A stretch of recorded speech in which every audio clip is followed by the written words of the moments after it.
Hello everyone, what's up? I'm Samran. Here we start our plant physiology NCERT reading. And plant physiology first chapter is transport in plant. So let's get started with positive thought. If you believe in yourself, anything is possible.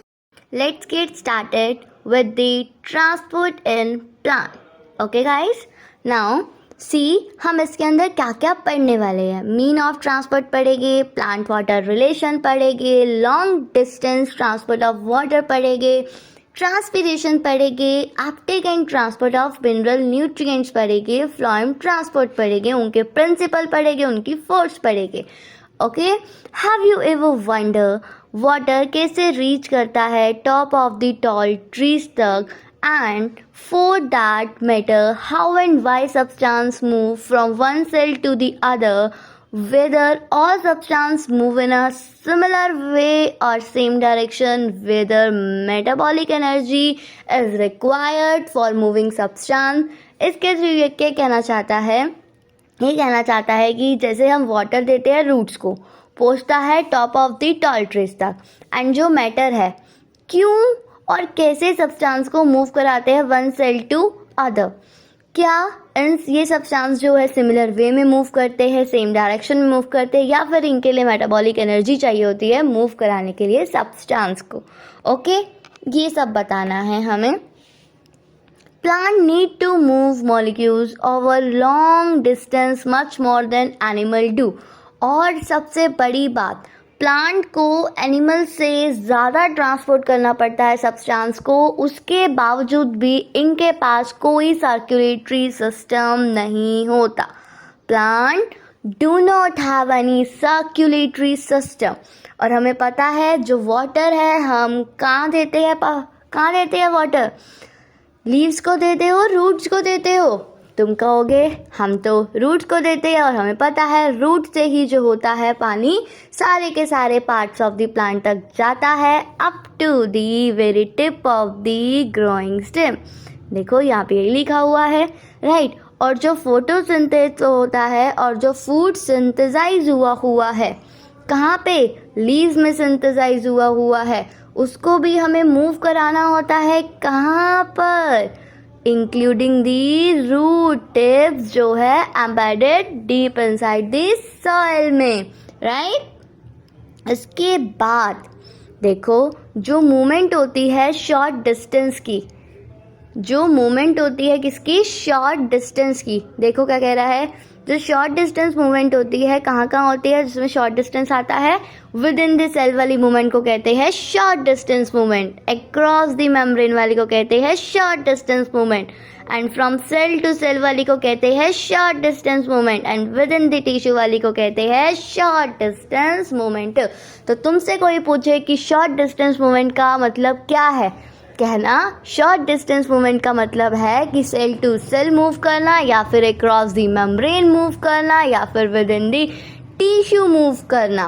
Okay, इसे कहते हैं short distance movement. To understand some of the transport process that take place in plants, one would have to recollect one basic knowledge about the structure of the cell and the anatomy of the plant body. Already हम पढ़ चुके हैं ना ये, तो हमें chapter को capable है पढ़ने के लिए. We also need to revisit our understanding of diffusion. Diffusion के बारे में पता है ना? डिफ्यूज़न एक ऐसी प्रोसेस है जो शॉर्ट डिस्टेंस कराने में हेल्प करती है. Besides gaining some knowledge about the chemical potential and ions.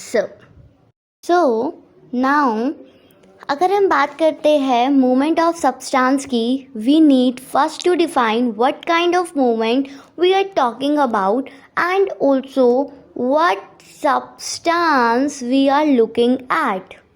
Okay, क्या बोला मैंने? कह रहा है कि तुम्हें पहले ये पता होना चाहिए कौन से काइंड ऑफ मूवमेंट हो रही है, या फिर तुम किस सब्सटेंस के बारे में बात कर रहे हो. ओके, ये कहना चाहता है. फिर कहता फ्लावरिंग प्लांट में जो सब्सटेंस है that would need to be transported. कौन कौन से सब्सटेंस है जिनको ट्रांसपोर्टेड करना मतलब हमें करना पड़ता है. ओके, उसके नेम देखो ज़रा, मैं तुम्हें डिटेल में दिखाना चाहूँगी. ये देखो, कह रहा है वाटम, mineral, organic nutrients, plant growth regulator.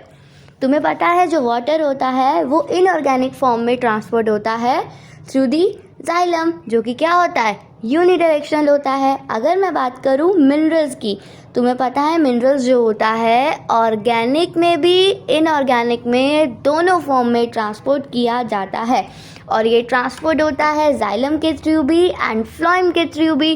Xylem है तो कैसा होगा, यूनिडायरेक्शनल। फ्लोएम है तो कैसा होगा, बोलो बोलो कैसा होगा, मल्टी डायरेक्शनल। ओके, और जो फूड जो है ट्रांसपोर्ट होता है, जैसे ऑर्गेनिक न्यूट्रिएंट लिखा हुआ है यहाँ पे देखा, और जो फूड ट्रांसपोर्ट होता है वो in the form of sucrose होता है। किसकी फॉर्म में होता है, सुक्रोज की फॉर्म में होता है। और फ्लोएम होता है मल्टी डायरेक्शनल। कैसा होता है, मल्टी डायरेक्शनल, क्योंकि हमें पता है फूड तो ट्रांसपोर्ट हो गया फ्लोएम के जरिए, और फ्लोएम क्या होता है, मल्टी डायरेक्शनल। और जो हार्मोन्स होते हैं वो होते हैं जिन्हें बोलते हैं प्लांट ग्रोथ रेगुलेटर्स। ये होते हैं कौन सी फॉर्म में, ऑर्गेनिक फॉर्म में, और ये भी जाइलम के थ्रू भी होता है एंड फ्लोएम के जरिए भी होता है। मीन्स यूनिडायरेक्शनल भी है, मल्टी डायरेक्शनल भी है। बट हमने एक लाइन पढ़नी है इसके अंदर, तुम्हें दिखाऊंगी, एनसीईआरटी में लिखी हुई है, आगे देखते हैं। इसने कहा रखा है एनसीईआरटी ने कि कभी कभी जो हॉर्मोन्स होते हैं वो मोर पोलराइज्ड होते हैं, मतलब स्ट्रिक्टली यूनिडायरेक्शनल ही फ्लो कराते हैं। चलो देखते हैं क्या है। Over small distance substance move होते हैं डिफ्यूजन के जरिए and by cytoplasmic streaming supplement by active transport. जो स्मॉल शॉर्ट डिस्टेंस की बात की थी ना, हमने स्मॉल डिस्टेंस की बात की थी जब मैंने तुम्हें बोला था कि जो सब्सटेंस है वो किसके ज़रिए ट्रांसपोर्ट हो गए, डिफ्यूज़न के ज़रिए, साइटोप्लाज्मिक स्ट्रीमिंग के ज़रिए, राइट। वही इसने पॉइंट बोला हुआ है यहाँ पे, स्मॉल डिस्टेंस सब्सटेंस में, मतलब स्मॉल डिस्टेंस में हम ट्रांसपोर्ट कैसे कर सकते हैं सब्सटेंसेस की, डिफ्यूज़न के थ्रू, साइटोप्लाज्मिक स्ट्रीमिंग के थ्रू, फैसिलिटेट डिफ्यूजन के थ्रू, राइट। ये होते हैं हमारे पास processes and cytoplasmic streaming supplement by active transport. This is the main line, इसे लर्न करना। ओके, अब लॉन्ग डिस्टेंस में कैसे ट्रांसपोर्ट होता है मैडम जी, ज़रा ये तो बताइए। चलो देखिए, transport over long distance proceed करते हैं वेस्कुलर सिस्टम से।